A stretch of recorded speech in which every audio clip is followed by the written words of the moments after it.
मानस श्रीवास्तव, उत्तर प्रदेश में अगर हम वोट बैंक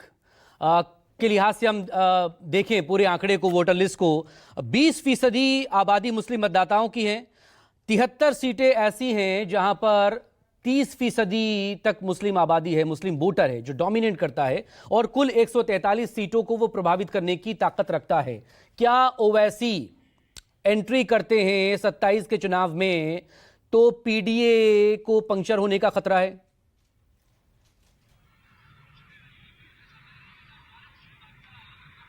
देखिए, 2022 से लगातार हम लोग देख रहे हैं, और उससे पहले भी ओवैसी जब भी आए, जब भी कभी चुनाव आया, खास तौर से दो चुनाव का जिक्र कर लेते हैं, 2022 का और उसके बाद लोकसभा 2024 का।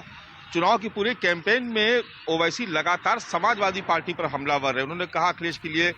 कि टोपी पहन लेने से कोई मुसलमानों का हितैषी नहीं रहता। मुजफ्फरनगर दंगों का जिक्र किया। उन्होंने कहा कि सपा की सरकार में दंगे तो होते हैं लेकिन मुसलमानों को इंसाफ नहीं मिलता। जब इंडिया गठबंधन हुआ उस वक्त भी ओवैसी इंडिया गठबंधन पर हमलावर है और कहा कि इंडिया गठबंधन मुसलमानों को सिर्फ एक नंबर समझता है। उनका इस तरह के तमाम सारे बयान वो देते रहे और बार बार अपनी जनसभाओं में ये कहते रहे कि मुसलमान तो समाजवादी पार्टी को वोट देते हैं, लिहाजा जिम्मेदारी उनकी बड़ी होती है। लेकिन अभी तक अखिलेश यादव या समाजवादी पार्टी ने मुसलमानों के लिए क्या किया ये वो बताएं। इस तरीके की बातें ओवैसी करके लगातार इस बात का प्रयास कर रहे हैं कि मुसलमानों का जो एक बड़ा वोट बैंक है उसका कुछ हिस्सा उनके खाते में आ जाए ताकि वो अपनी जड़ों को यहाँ पर मजबूत कर सके। जैसा राजीव जी कह रहे थे कि अभी की कुछ यंगस्टर्स ऐसे हैं जो ओवैसी से प्रभावित होते हैं, और इसका नतीजा हमने देखा स्थानीय निकाय के चुनाव में। तो आप ये तो नहीं खारिज कर सकते कि यहाँ पर ओवैसी का कुछ भी नहीं है, क्योंकि स्थानीय निकाय के चुनाव में पश्चिमी उत्तर प्रदेश में कुछ सीटें उनको हासिल हुई, तो इस बात का प्रमाण है कि उनके फॉलोअर्स भी यहाँ पर धीरे धीरे बढ़ रहे हैं। लेकिन आपको इससे इतर जो चर्चा होती है उत्तर प्रदेश में, वो इस बात को लेकर के होती है कि क्या भविष्य में जैसे चंद्रशेखर यानी आजाद समाज पार्टी और ओवैसी एक साथ आ सकते हैं। अगर उत्तर प्रदेश में ये दोनों एक साथ मिलकर के आते हैं और दलित मुस्लिम का एक गठजोड़ तैयार होता है तो कुछ मुश्किलें यहाँ पर इंडिया गठबंधन के लिए 2027 में या समाजवादी पार्टी के लिए खड़ी हो सकती है। इस बात को लेकर के बहुत चर्चाएं यहाँ पर होती हैं, और तमाम जो पत्रकार हैं, जो राजनीति के जानकार इस बात को कहते हैं कि अगर ऐसा भविष्य में हुआ, क्योंकि जिस तरीके की चुनौती मायावती के सामने चंद्रशेखर पेश कर रहे हैं, ठीक वैसी चुनौती पेश करने की कोशिश लगातार ओवैसी उत्तर प्रदेश में समाजवादी पार्टी के लिए करते रहते हैं।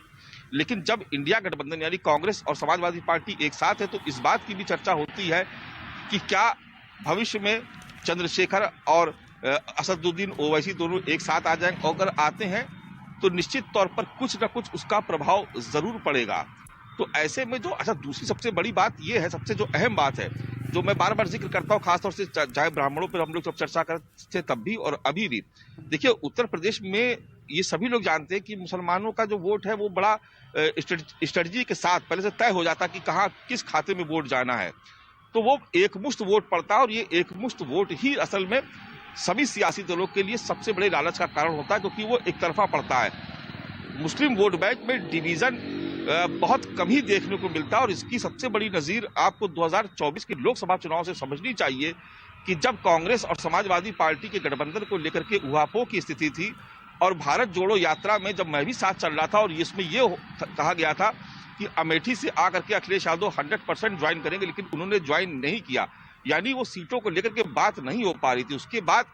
पश्चिमी उत्तर प्रदेश के लखनऊ के तमाम सारे उलेमा पहुंचे और उन्होंने कहा कि ये डिवीजन हो जाएगा, और चूंकि एक तरफा वोट हम लोग सभी लोग कांग्रेस को कर रहे हैं इसलिए आपको इसमें इनिशिएट करना चाहिए। उसके बाद जो सेकंड फेज हुआ, उसके बाद अखिलेश यादव पहुंचे मुरादाबाद, उसके बाद वहां प्रेस कॉन्फ्रेंस की और आगरा से उन्होंने ज्वाइन किया, और उसके बाद से जो कैंपेन चला वो सबने देखा और बाद में वो रिजल्ट में भी परिवर्तित हुआ। तो ये एक बहुत अहम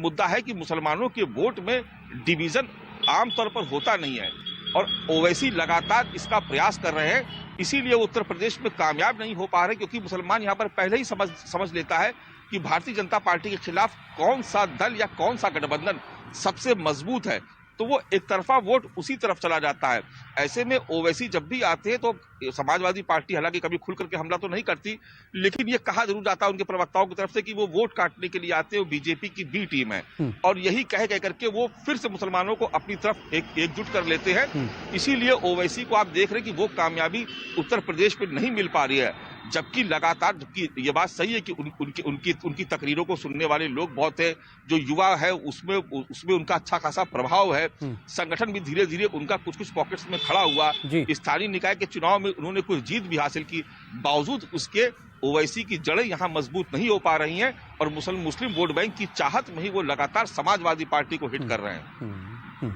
मानस, बहुत शुक्रिया, लेकिन बने रहिएगा मेरे साथ, आपसे बात करते रहेंगे ना।